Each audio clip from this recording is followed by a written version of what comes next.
ஆத்மாவில் இல்லாமல் இதான் கடைசி பிறவியாக பண்ணுவார். வந்துக்கிட்டு ஈகோ பண்ணினா ஒன்று கருவை அறுத்துருவார்.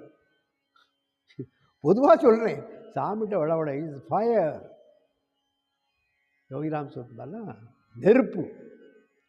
இப்போ தெரியாமல் எதுவும் சொல்லக்கூடாது. அதனால் பார்த்தாலே பாட்டு வரும் ராம் சரத்குமார் யோகி பரம யோகி என்பது அப்படிப்பட்ட பெருமான் நமக்கு கிடைச்சிருக்கார்.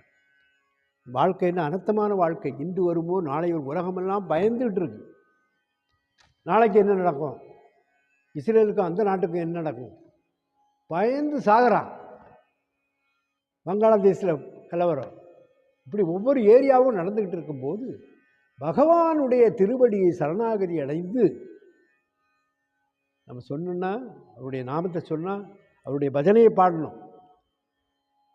அதனால் ஈஸியாக யாரும் சொல்லக்கூடாது, பெரிய தப்பு.